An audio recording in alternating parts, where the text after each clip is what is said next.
Over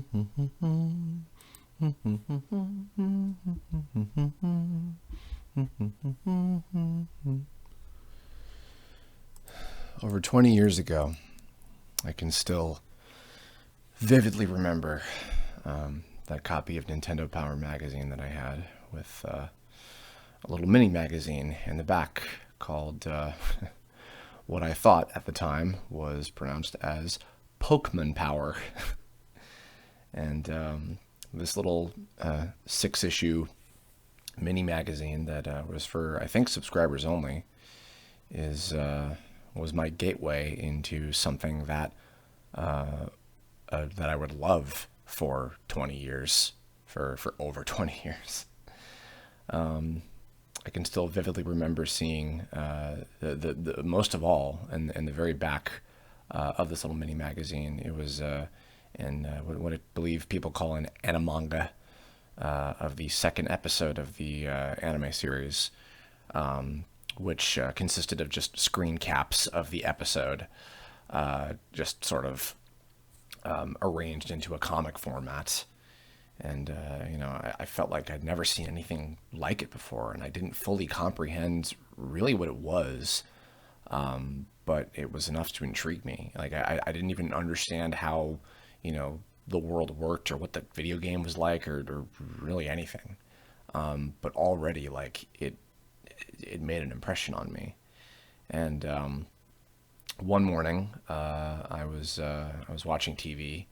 I went into my mom's room and I was flipping through channels. And one fateful morning, as I was scrolling through channels, I remember seeing a shot of what turned out to be Ash, Misty, and Pikachu in smoke when Team Rocket attacks the Pokemon Center for the first time. And I was like, wait a minute, that's the comic that I was reading in that Nintendo Power mini magazine thing. What? Wait a minute, and I realized, oh, this is that. This is Pokemon. Until my mom pointed out the apostrophe over the e of honey. I think that's supposed to be said Pokemon. And I was like, oh, well, I'm an idiot. And then from there, because of course everything launched kind of all at the same time in the U.S. It was the show, the games, the cards, the toys, everything all kind of, came forward at once. It all hit at exactly that age range for me. I was about, I think, 10 at the time. This would have been 1996 or 7, I think. And it hit my entire, as I'm sure it did for the whole country and eventually the world. But it hit my whole school, certainly. Everybody had the Pokemon fever, as it were. My first sort of collecting adventure when it came to that was, I think, with the cards. I think I had it in my mind that I wanted to at least collect Bulbasaur, Charmander, and Squirtle. And at the time, I don't even think I remembered what Bulbasaur's name was. I remembered Charmander and Squirtle, and I think I came up with some other, like, Fin Sprout or something, some other weird, like, nonsensical name for Bulbasaur because I forgot what it was. Probably because I thought it was the least appealing of the 3 starters, which of course is ridiculous because Bulbasaur is awesome now, and I've trained Bulbasaurs. But anyway, it's crazy to think that I went from just like, well, I'd be cool if I just had these 3 cards, if I just had these 3 elementals, and then only a couple of years later, I would end up collecting the first 2 generations worth of the Pokemon creatures in card form. I had the first 251 all collected in as cards. Eventually, I picked up. I remember going to I think it was a Toys R Us and picking up a copy of Pokemon Blue for my Game Boy, and again, kind of going in like not fully blind, but just not really knowing what I was in for. I was of a different sort of origin point when it came to turn-based games because my long before that point, one of my favorite games of all time was Super Mario RPG. Although I guess even really not long before that, because Mario RPG I think was 1995, And so it was only a couple of years later, but I was obsessed with Mario RPG. And so going into a turn-based game like this that was, I don't want to say more simplistic, but just a little bit different was, but I had some experience going in, so I would somewhat know what the heck I was doing. And I could not tell you, well, I literally couldn't tell you how many hours I spent on my original blue version because, I mean, my God, well, because not only did I spend countless hours, but also eventually my copy of Blue was stolen. My copy of Blue that I, with a friend of mine at the time, who was in a different school district. This is around the time that I'd moved, and I started going to a different elementary school. And my friend at the time had red, and I had blue, so we were trading back and forth and trying to complete our Pokedexes. And I can still remember when a lot of kids in my school district, and I think in like 4th or 5th grade, when like we were like, oh dude, I'm a Pokemon master, I got all 151. That's not going to last long because I think eventually Pokemon 2 is going to come out, so that's going to render all that useless.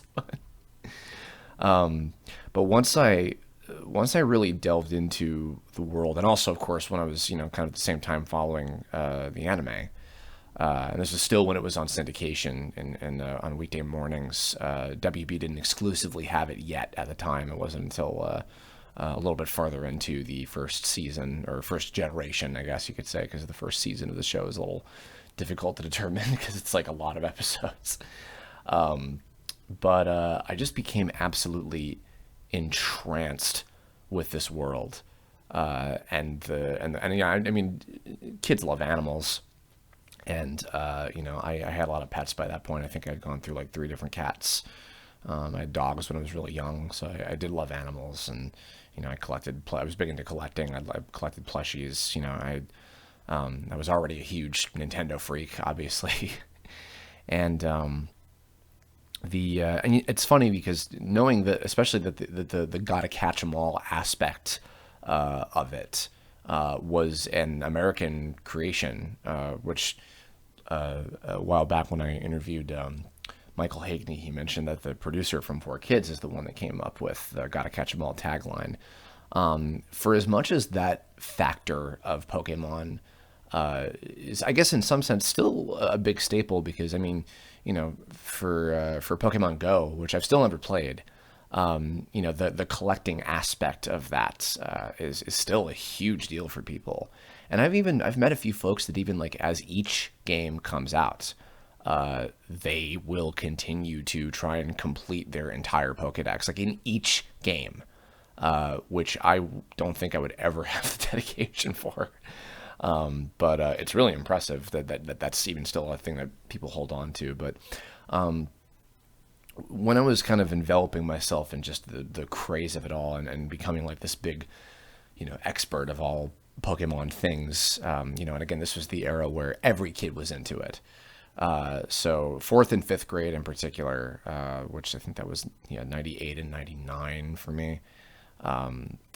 Just everybody was into Pokemon. Like just that, it wasn't even like are you in or out? It was just like everybody just happened to all be into it.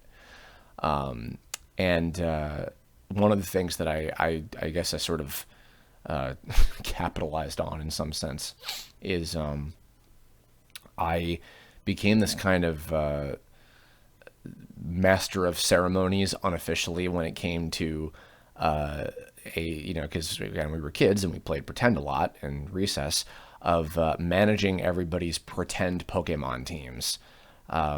Everybody in my class, and probably some people outside of my class, everybody had a starter, including ones that weren't just like the 3 starters. Somebody had like Pikachu, somebody had a Caterpie, somebody had like a Seal or a Dratini or something. We went through every single possible one, every single single form, or not single form, like one that could eventually evolve at least once or twice.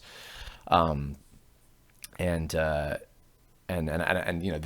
everybody kind of built up their own teams. I remember I distributed like what Pokemon you could find where in each area of the school, like kind of mapping out like, the equivalent of what hid in each patch of grass, or rather what hid in each classroom that we'd be having to go to. And I think I did something ridiculous like putting the legendary, which of course there were only the legendary bird trio, excuse me, and Mewtwo. I think I put them all on like specific places. Like if I'm remembering correctly, I think Zapdos was in like the music room, like one of the back rooms or something. Articuno was on the auditorium, like up on the stage or something.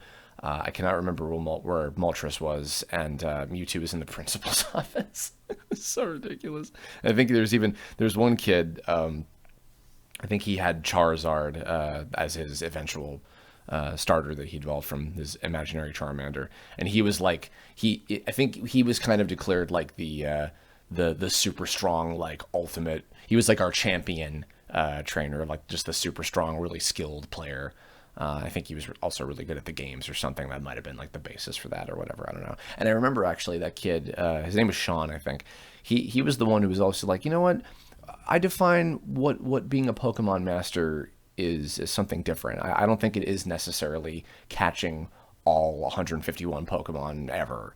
Or however many other new ones that there will be in the future. Obviously, we knew Gold and Silver was being teased a little bit.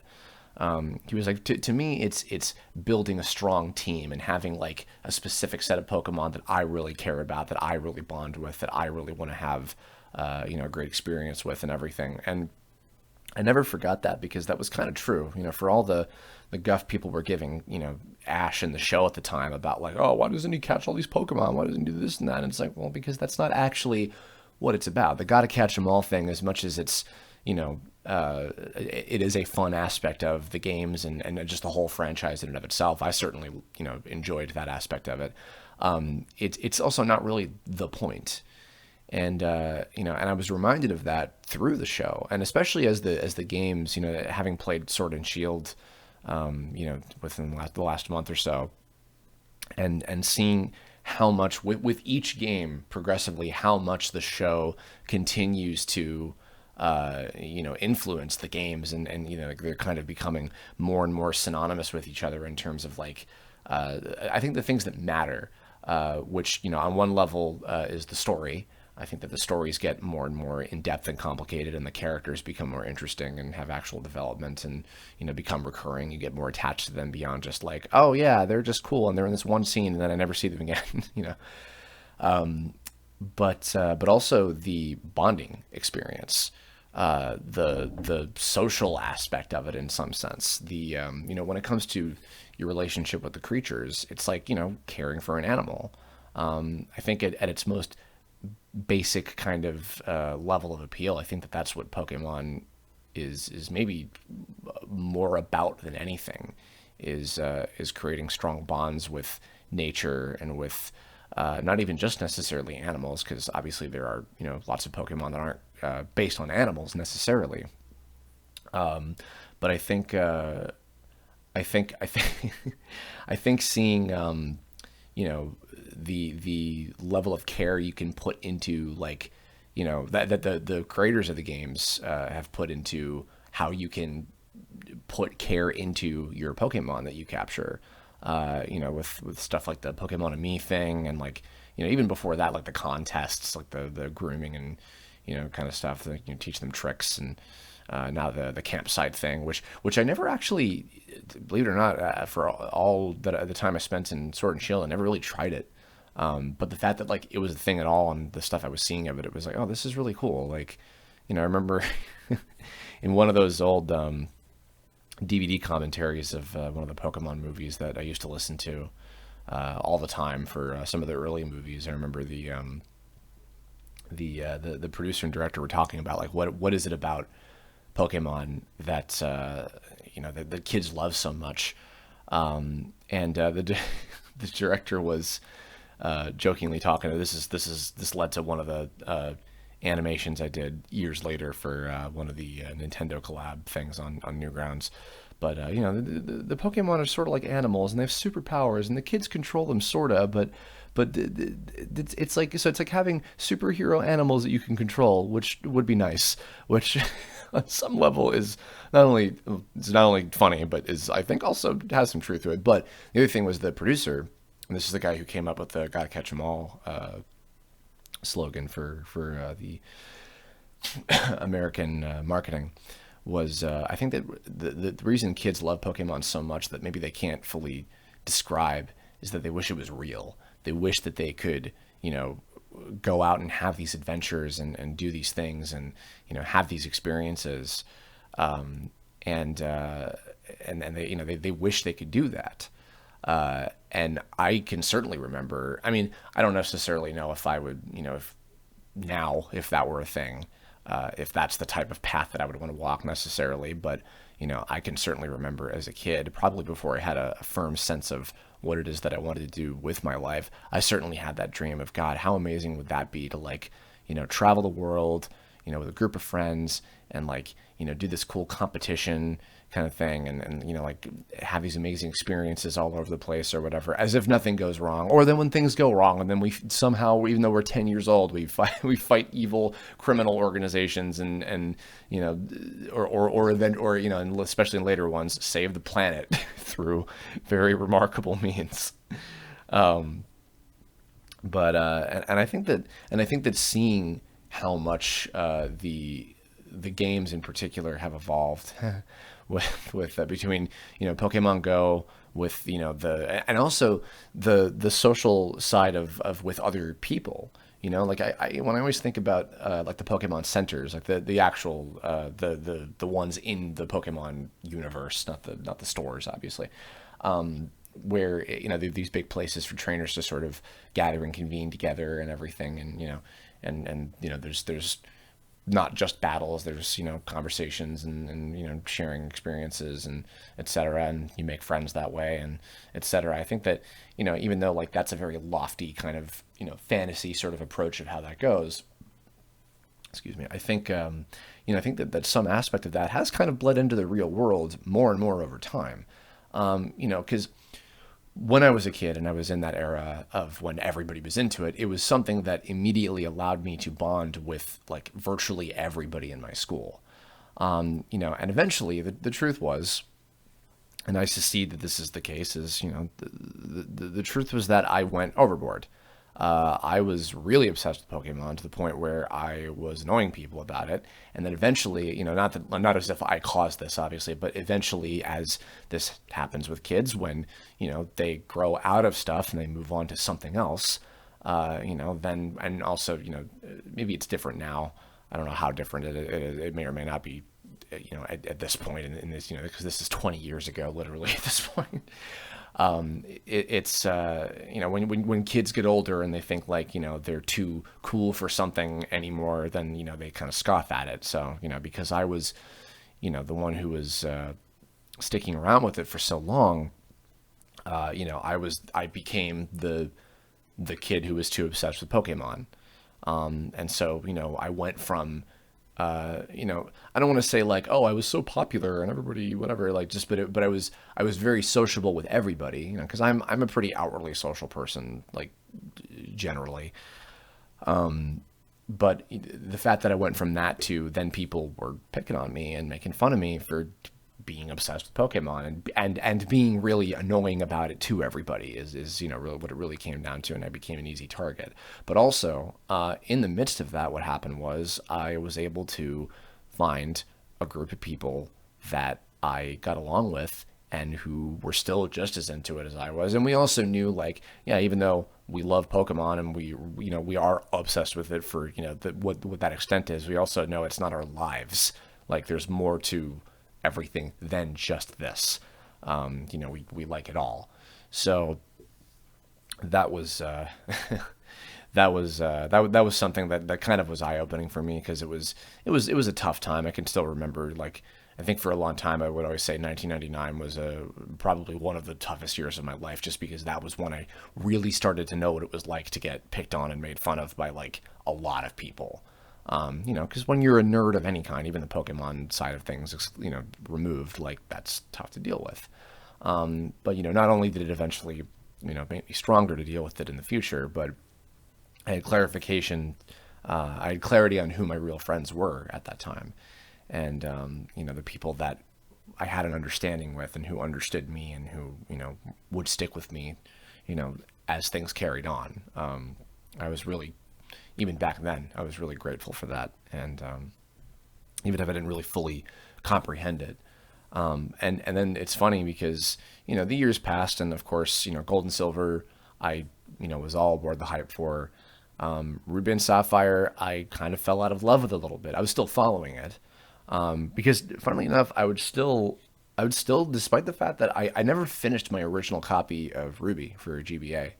It was in, I guess that would have been probably, I guess, like late middle school, early high school at the time of Ruby and Sapphire. What year was it? It was like 2003 or four, I think, around that time. Yeah, actually, yes, it was. It was that time. I do remember because that was around Ruby and Sapphire. The anime was also starting up around the time where I was going to the TV Tome forums, and I went to it was so funny. I just, for the heck of it, I went to a Wayback Machine, and I found the what's it called? I found the archive of the Pokemon TV Tome forums, and I couldn't actually access a whole lot of it, but just to see like posts by a lot of the people that were eventually the inspiration for the Tome characters, like still on there. And I was like, oh my God, I can't believe this was all that time ago. It was like 15 years ago at this point. And, so despite the fact that I wasn't like super, super big into Gen 3 with Ruby and Sapphire, I still was getting up every morning and watching the show, or not every morning, but every Saturday morning, and watching the show. And there was also, there was a point in time where, and I eventually quit this because I just was like, well, I don't know why I'm doing this, but I guess it was just a sign of like, maybe it was like, oh, it was cute because it was me fantasizing about things or whatever. But I had a whole thing where like, I would imagine I was self-inserted into the show as the fourth traveling partner alongside Misty and Brock, and or Tracy at the time. I think I like came up with some like episode that where like I'm introduced or whatever, and I show up and I join alongside the gang in like Orange Islands or something, and it was silly and self-indulgent, obviously, but it was just like but it was also a weird kind of exercise in like, I guess, improv and some acting, because like I would like think of, well, what do I be saying and doing in this situation, like how would I interact with these other characters, etc. And it was the most Gary Stu thing ever. I was like, I'm a Pokemon master from another region and blah blah blah and whatever. It was very silly. And then eventually I stopped doing that because I realized it was silly. But what I ended up doing instead, that was just more of like, it was kind of the spiritual successor of that, and it became a little more fun, was when Charizard was a pretty consistent character throughout the show, until he headed off for a little while. I would like improv like, what would Charizard be saying right now if he could speak? What would his what would his dialogue be if he could sass back at Ash for telling him to do things, and he's like, I don't wanna, and trying to come up with that was kind of funny. But yeah, for a long time, I found myself getting up and watching the show still on Saturday mornings and following it. I think at least up through pretty close to the end of the Ruby and Sapphire, the advance episodes. I think at least up through the Hoenn League. So yeah, and then but I was out of it for a little while, and then I kind of passed over Diamond and Pearl almost entirely. I never played the games. But I did follow like what was happening with it, and for a little while, whenever like, okay, the new game has come out and immediately the data is dumped, and what are all the new creatures and everything, I want to find out. So I would go check them out on like Cerebi or whatever, and catch all what not catch, you know what I mean, and look at all of what the the new creatures were, and what animals that they adapted. I still can't believe there's no platypus Pokemon. Psyduck doesn't count. He's a duck, I swear. Anyway, but yeah, and then so then I had the opportunity to audition for the anime, for the English dub. I was living in New York at the time. I met the voice director at some conventions and stuff. I won that contest. I got my first audition, which was for Riley from the Diamond and Pearl series, and I auditioned for him in his couple episodes he was in. Didn't get it. Another half a year passed. I had my audition for Corey when Heart Gold and Soul Silver was on its way out, and on its way to coming out, that is, of course. And I remember when I booked the part, I could still that was by the way, that was as of this time a little over a whole year ago now. That was November of 2009. I got the phone call from Lisa Ortiz, who is now directing the show, actually. I remember getting the phone call. I was on a Skype call with like a bunch of friends or something, and I got the call like, "Hey, you got the part." Not realizing later that she left a voicemail on my phone where I introduced myself as Kerber for 15 in the thing, which was very silly and embarrassing. Nonetheless, I had an incredible experience getting to record my 5 episodes of Diamond and Pearl. I think it was Galactic Battles I believe that was the season that I did. And, Corey getting to do all the catchphrases and fighting Team Rocket and catching a Pokemon and, battling Ash and just everything, like, just, it was a dream. And I never thought from there, I had interest in voiceover, but, by that point I had, that I found another obsession with, the trivia side of that and everything. But I never really expected that would be the beginning of what then became a career for me. I had no idea that that's what was going to happen as a result of that. But it did. And I don't think I could have really asked for a better first job. I'm sure that, God forbid I got like some gigantic AAA video game or like a long running, like, TV series or something, like maybe you could argue that, but like, I wouldn't argue that. Or rather, no, sorry, I would argue that because the fact that Pokemon, this thing that I still loved, even from afar, even if I wasn't like following absolutely everything, I wasn't playing every game anymore, because there was a point in time where I thought like, I'm going to collect every Pokemon game ever. I collect all the figures. My dad and I, we've talked about before that, like, we were obsessed with collecting all the little 2-inch figures, and I had the first 2 generations of those collected. We made a lot of quests out of that, and, buying them from any specialty stores or like online sellers we could find before, just like it was so easy to find whatever you could. This thing that I was just absolutely into for so long, that I was kind of falling back in serious love with again, and so was everyone else around me, because Heart Gold and Soul Silver was kind of the game. More so than Diamond and Pearl, I would say. Heart Gold and Soul Silver really seemed like the game that brought everybody that was my age back into Pokemon. Suddenly, it was cool to be into Pokemon again. Kids who were by that point in college, or adults or whatever, and still playing video games. They're like, oh, this is like a remake of the Gold and Silver one on Game Boy. Oh, dude, I want to get this. And because it's such a good remake, like people were super into it, and then a lot of folks kind of got brought back into the fold again, and now they're playing all the new ones, or they're playing Go again or whatever. And even I was noticing a lot of people were kind of getting back into watching the show again.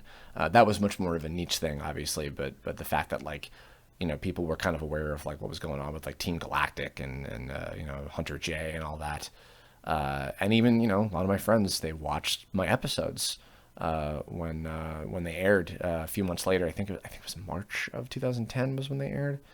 But I never thought that first gig would turn into a 10-year long career. Not consistently, of course. It wasn't until later that it became more consistent for me. But just the fact that it would kick off, something that I didn't expect at all, or even plan to be my main thing at all. It kind of blew my mind. But and there was a point, and I remember back then thinking, if this is the only thing that I get to do professionally in voiceover, that's fine. That's totally fine. I'm satisfied with this right now, and I hope that maybe I get to do more. but if I don't, it's not a big deal. And then to, years and years later, get to do Pokemon Generations, just by happenstance. I was like, oh my God. So, excuse me. But yeah, and Heart Gold and Soul Silver, that was a pretty good time because that was when I was in college, and everybody was playing the games again. Everybody, was on the same page of loving Pokemon again. It was cool to like Pokemon again. And from there, I was hooked. Black and White followed soon after, which became one of my favorite games in the whole series. And I passed over X and Y, but loved the show, the series. X and Y series was amazing. Then Sun and Moon, getting to play Ultra Sun and Moon, and getting to play that along, and Let's Go, getting to play that alongside someone was a really special experience for me. And Sword and Shield, even as of late, like just having, like, it's so relaxing, in a time where I'm massively stressed out and not knowing what I'm doing, and to be able to just like get lost in the wild area and just for hours and hours and just having so much fun with it. It's like a safe place to go back to, the Pokemon world, and not just like the literal, or rather, I guess, figurative world of the video games, like the Pokemon universe, fictional universe, but just the world of Pokemon in general. Like, now it's something that I am able to connect with virtually everybody that I know.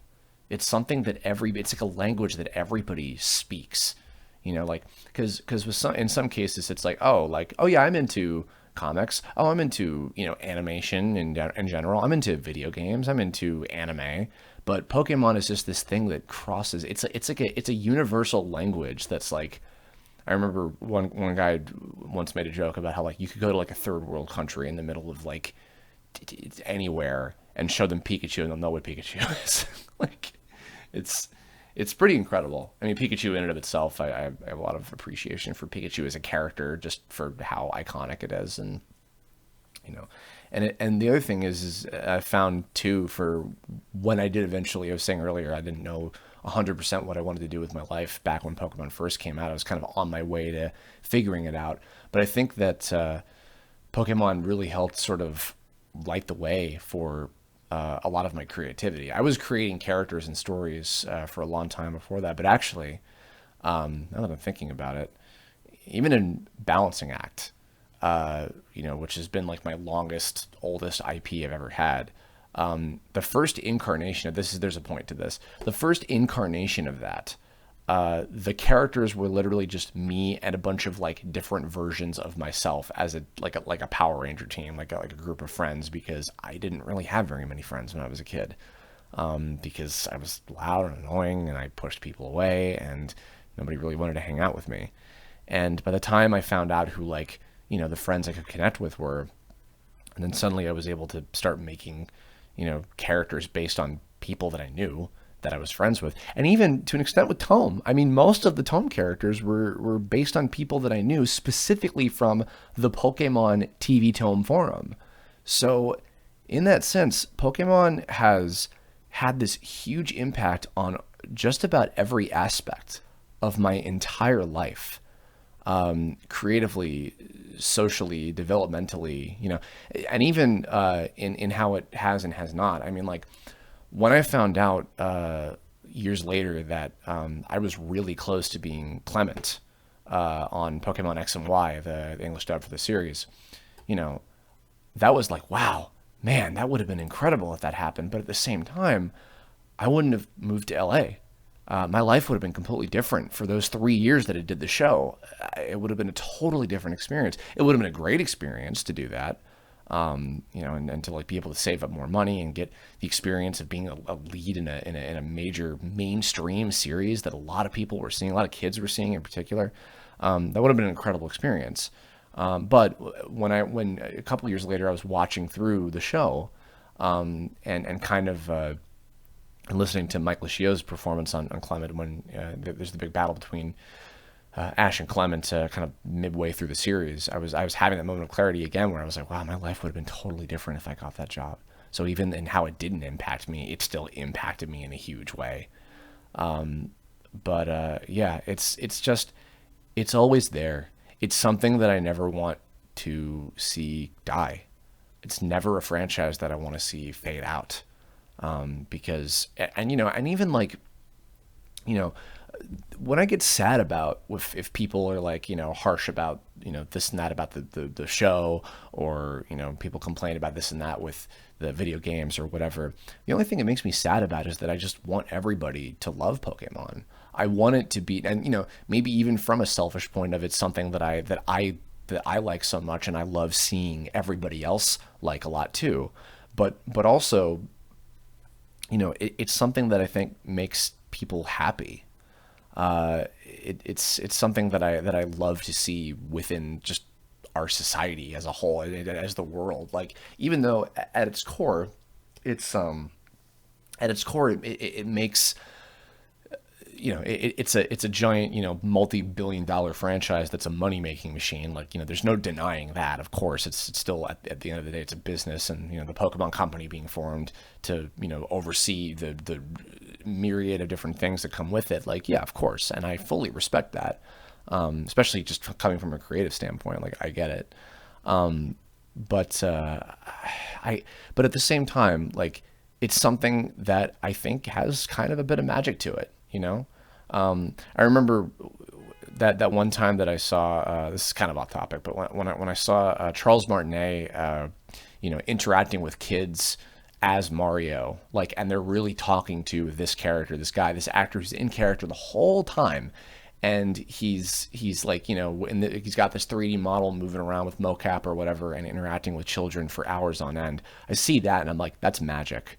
That's true magic. Like, in the way that, like, that emotionally impacts, you know, kids. Even if it's just like, oh, that was fun, that was entertaining for a second, but just like there's something about that. And with Pokemon, even though it doesn't, I mean, I guess Pokemon Go and the you know, going outside and, you know, traveling around and collecting and interacting with people, like that aspect of it, I think is, you know, the closest equivalent to the Charles Martinet example. But even past that, just in general, like, there's something magical about Pokemon. And maybe that's really naive and weird and kind of childish to say, but I don't, even if it is, I don't even care. It's just, it's something that I hope really does last forever. And whether it looks and feels the same as always, you know, it's kind of, I feel like it's kind of it's kind of a balance of, like, you know, it's both consistent with itself, but also I think it's always just refreshing enough. I mean, like the little quality of life things, and you know, the last few successive games with, like, even just Sun and Moon and then Sword and Shield as of recently, that just makes it a little more interesting and refreshing each time, you know, but still keeping true to what the spirit of it is. And, you know, I mean, there's no end to animals or inanimate objects that can be made into creatures. And even just that in and of itself, like, that's exciting. I love that too, you know? And, yeah, I mean, the newest game I think was the most fun I've had in a long time. You know, I'm really interested in the new series that's going to be coming out soon. And, you know, just seeing all the other new stuff that they're trying. I mean, you know, having the Macy Thanksgiving Day Parade balloon, you know, all these new mobile games, all these other avenues that they're trying with these various things. You know, it's something that is still, to this day, it's always exciting. It's still got that same magic. I've never been jaded from it. You know, even again, the times where I've been, like, out of it a little bit, it didn't last long. And even from afar, I was still, you know, even in that era where I was, like, kind of gone because of Ruby and Sapphire. Even then, like, I mean, you know, Ruby and Fire Red, Leaf Green came out, like, I think another year or two later, and I was playing the hell out of that. So, yeah, it's